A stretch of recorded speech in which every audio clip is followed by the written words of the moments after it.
नमस्कार दोस्तों, आज की स्टॉक लर्निंग में हम जानेंगे अजंता फार्मा को लेकर के, जो कि फार्मास्यूटिकल की एक दिग्गज कंपनी में आती है, जो कि डोमेस्टिक नहीं ग्लोबली लेवल पे भी अच्छा खासा कामकाज करती है। और इसके बेसिस पे हम चार्ट को देखें तो चार्ट में लगातार स्टॉक में बिल्डअप हो रही है। चाहे आप छोटा सा चार्ट का आकलन करके देखिए, चाहे 5 दिन की बात करें या 1 महीने की बात करें या फिर 6 महीने और रिस्पेक्टिवली इन 1 साल की, तो लगातार स्टॉक में जो चार्ट कहती है वो बिल्डअप कर रही है। चार्ट के बिल्डअप के कारण क्या है उसके बारे में देखें तो क्या सवाल उठता है, क्या इनका फंडामेंटल जो खास के सेल्स और प्रॉफिट की पार्ट है वो क्या सेम रेंज से ग्रो लेवल बनती है या नहीं। एक सवाल तो ये होता है। और क्या एक स्टॉक जो फिलहाल जो 3,000 की प्राइस है, ये क्या सस्टेन करने वाली प्राइस है या रिवर्सल कर सकती है। तो आज इसी पे हम कंक्लूजन की तरफ चलेंगे, जानने के प्रयास करेंगे स्टॉक को लेकर के क्या क्या मार्केट की एक्सपेक्टेशंस हैं, क्या इंटरेस्टेड शेयर होल्डर की तादाद की बात है। तो जहां देखा गया कि स्टॉक में बुक वैल्यू कहती है 283 और इंटरेस्टिक वैल्यू कहती है करीब करीब 1131 के आसपास। अब ये दोनों एस्पेक्ट को देखिए तो लगता है इनकी जो एसेट्स है ना, एसेट्स काफ़ी अच्छा है, अट्रैक्टिव है। और एक एक कह सकते हैं इसको एक लॉन्ग लॉन्ग पीरियड के लिए एसेट्स जो है ना वो चल सकती है। सिंपल सी बात।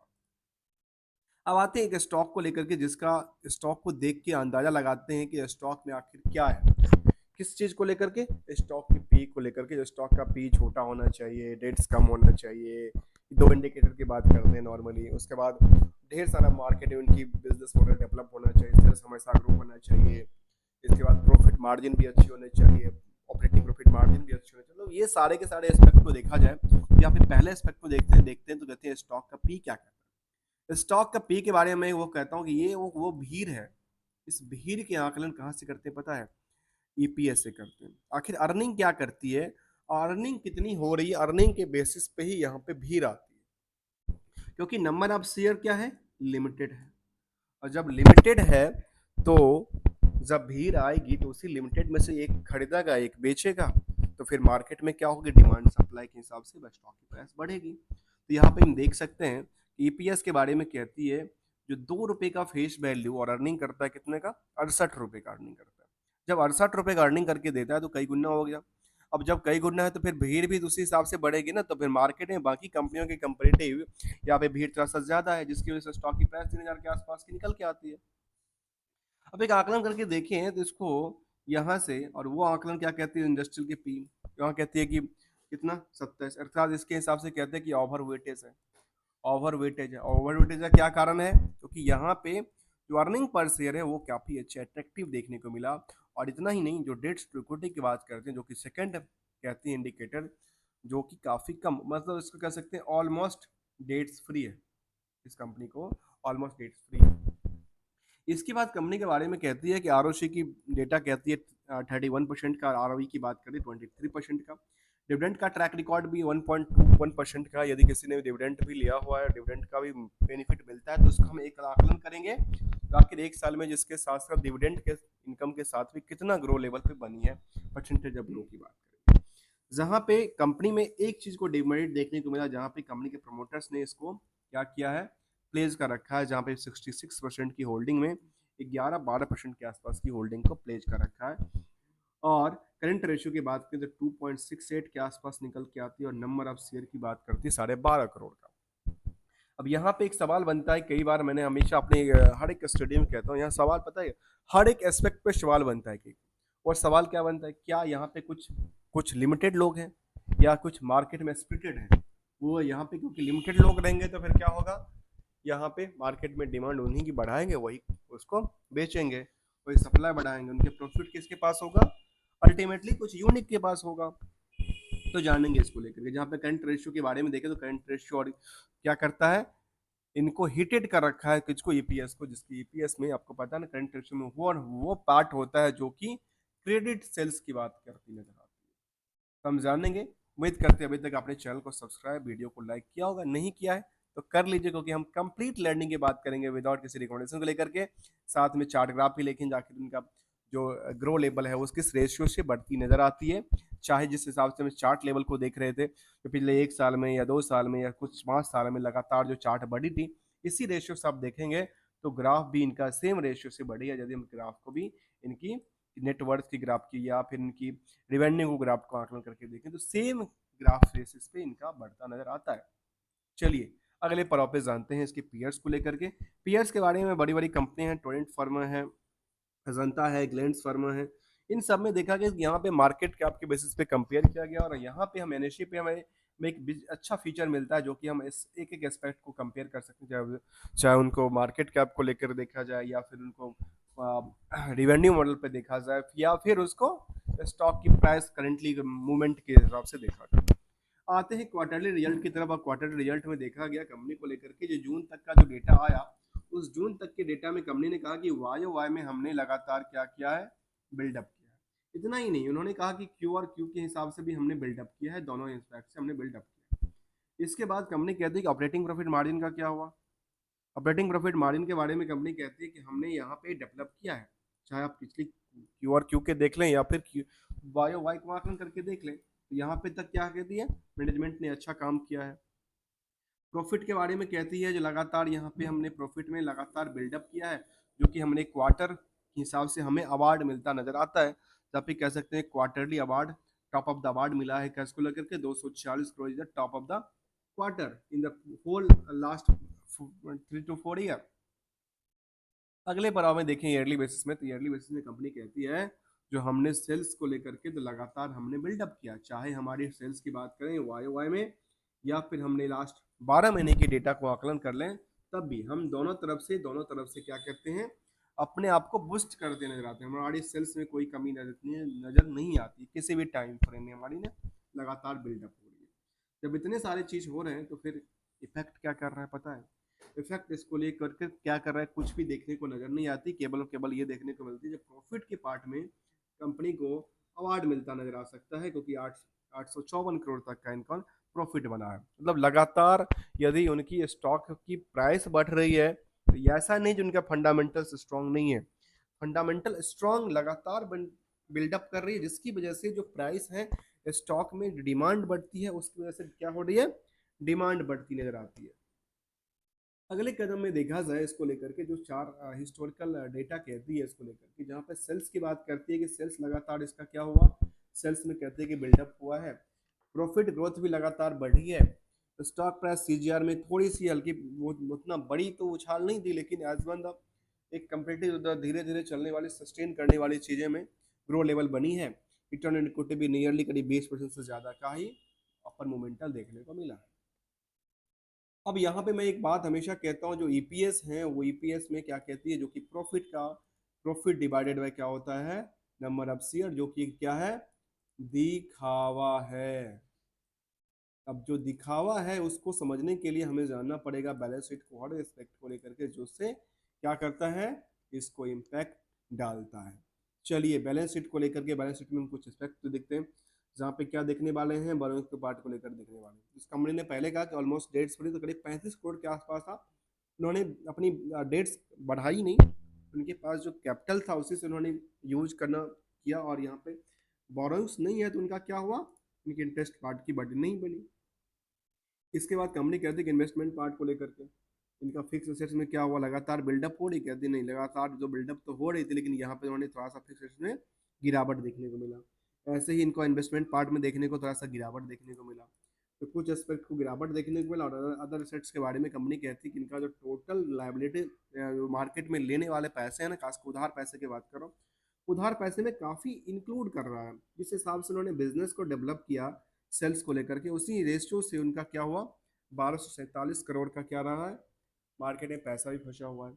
और पैसे फंसा हुआ तो कितने दिन के लिए फंसा हुआ है, तो कहते हैं हमारे पास पैसा करीब करीब 4 महीने के लिए मार्केट में फंसा हुआ होता है।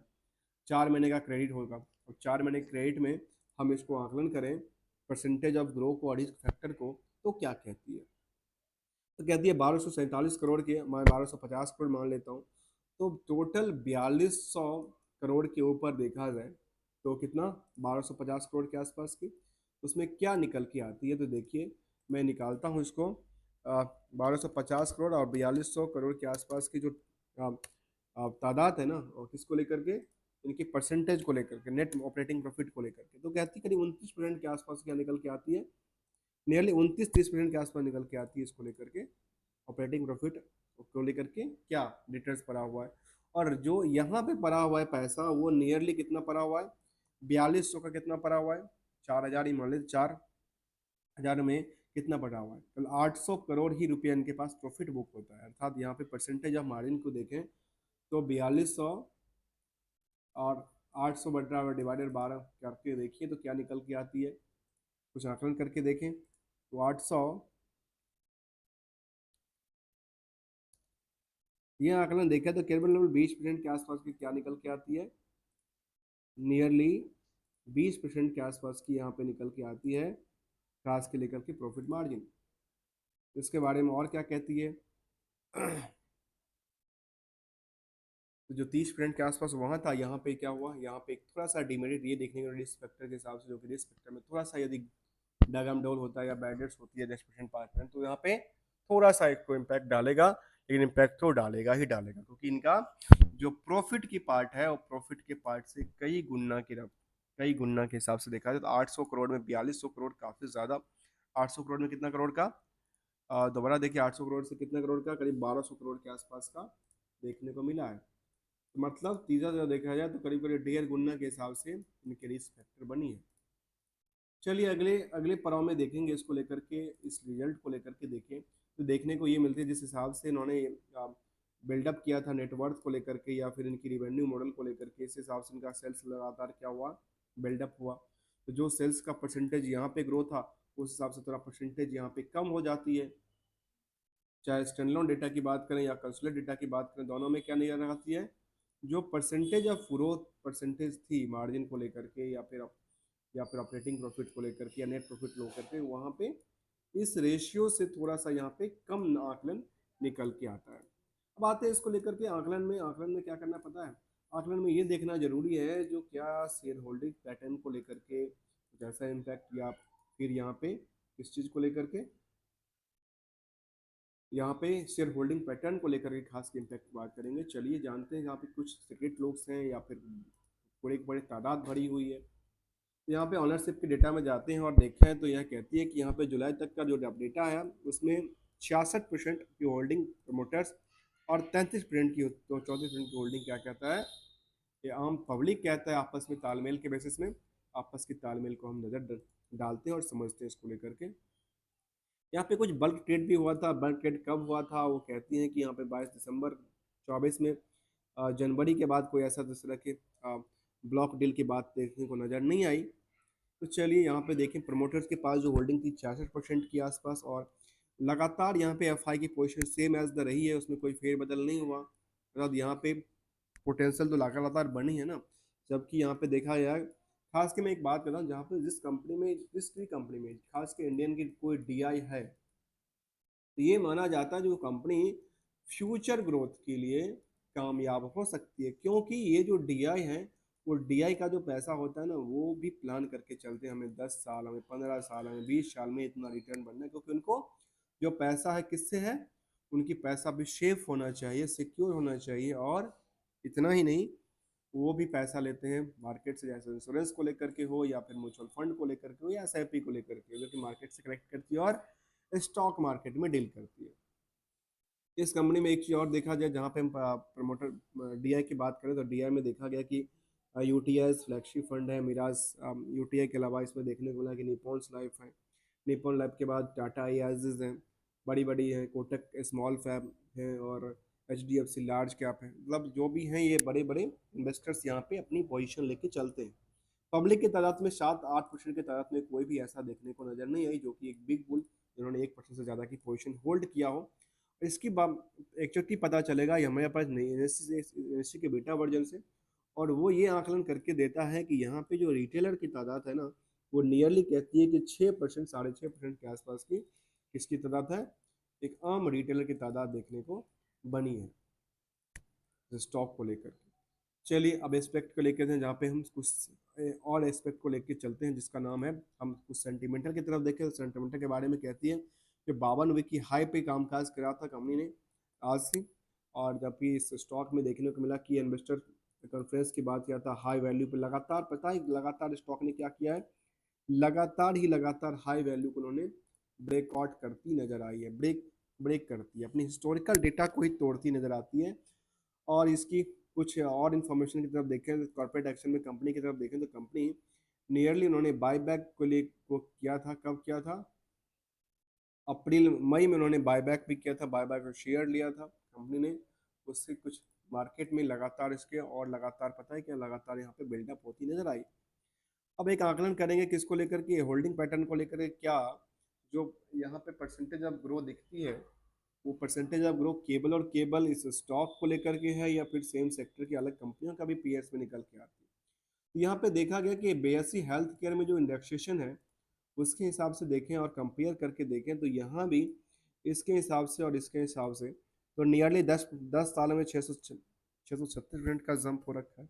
ऐसे देखें तो हर एस्पेक्ट में लगातार बिल्डअप किया है, चाहे इनकी पीएस में कंपेयर किया या इसको तो पीएस से इनकी जो परसेंटेज ऑफ ग्रो है वो लगातार क्या हो रही है, एक अच्छी ग्रोथ लेवल देखने को मिली। जहाँ पे ज़्यादातर जो स्टॉक है ना वो क्या कहती है, क्वालिटी क्या कहती है, जो डिलीवरी क्वालिटी में 70% के आसपास की परसेंटेज देखने को मिला है, जो अभी तक का डेटा निकल के आया था। इसके बाद कुछ और सेगमेंट बाय डिटेल के देखें या कुछ और एस्पेक्ट को देखें तो सेगमेंट बाय डिटेल में कुछ ऐसा एस्पेक्ट निकल के आई तो फिलहाल देखने को नज़र नहीं आती। तो हमने इसको समझने का प्रयास किया और यहाँ पे कंपेयर करेंगे किसको लेकर के, इनके पीयर्स को लेकर के, आखिर इनके पीयर्स में किसका क्या परफॉर्मेंस लेवल रहा, किसका मार्केट डेटा क्या कहती है। यहाँ पे हम देखें सबसे बड़ी जहाँ देखने को मिला कि अजंता फर्मा का, सबसे पहले अजंता फर्मा का जहाँ पे मार्केट कैप सबसे अट्रैक्टिव है, नियर अबाउट 3,000 के आसपास की प्राइस देखने को मिला। और इसकी परसेंटेज ऑफ ग्रो के बारे में यदि देखें तो वो कहती है कंपनी जो लगातार बिल्डअप हो रही है, कहती है हाँ फिलहाल यहाँ पे देखने को मिला अजंता के पास जो एक साल में था वो करीब 70% के जम था। और कुछ कंपनी ऐसी भी जो कि 103% के जम किया है और कुछ कंपनी ने 104% तक का भी जम किया, जिसका नाम था ग्लोनोजिस इंडिया लिमिटेड। इस हिसाब से ये देखें कि इस सेक्टर के अंदर जो बाकी कंपनियां हैं वो भी परफॉर्मेंस करती है, ऐसा नहीं है केवल केवल अजंता ही फर्मा ही बेटर परफॉर्मेंस कर, मतलब मेडिकल सेक्टर के अंदर ये दिखा सकते हैं कि पीयर्स भी लगातार बिल्डअप हो रही है और उस दौरान ये भी इनका भी बिल्डअप बनती नजर आती है स्टॉक प्राइस को लेकर के। तो हमने समझने का प्रयास किया स्टॉक को लेकर के, कंपनी को लेकर के, कहा कि this 9 mid cap stock hit face, और इसमें अजंता फर्मा का भी नाम जिसमें एक रैली में आई थी जो कि लगातार जंप कर रही थी। और यहाँ पे हमने देखा कि इसको लेकर के करीब 12% की रिवेन्यू ग्रो होती है, ऑपरेटिंग एक्सपेंसेस भी 11% की ग्रो करती है, और इतना ही नहीं नेट नेट इनकम भी करीब 18% के आसपास के जम देखने को मिला। और जो बैलेंस शीट फिगर था उसमें जून तक का डेटा तो आता नहीं, लेकिन जून तक के डेटा में उन्होंने कहा कि कैश मेरे पास करीब 45% के निगेटिव देखने को मिला, बाकी चीज़ों के रिफ्लेक्शन देखने को नजर नहीं आई। हाँ, ये अब सवाल उठता है एक चीज़ को, तो क्या जो अभी प्राइस है फिलहाल 3,000 के आसपास, क्या ये सस्टेन कर सकती है। तो जहां तक इसका रिजल्ट की सवाल है और रिजल्ट के बेसिस पे हमने जिसको देखा तो एक सस्टेनेबिलिटी ही बनती नजर आती है स्टॉक को लेकर के, जहाँ पे फंडामेंटल को लगातार सपोर्ट ही देती नजर आती है। कोई रिकमेंडेशन या एडवाइस नहीं किसी स्टॉक को लेकर के, हमने केवल और केवल स्टडी पर्पज के लिए बनाया था। Thank you so much for joining here दोस्तों। हम बात करें अजंता फर्मा को लेकर के,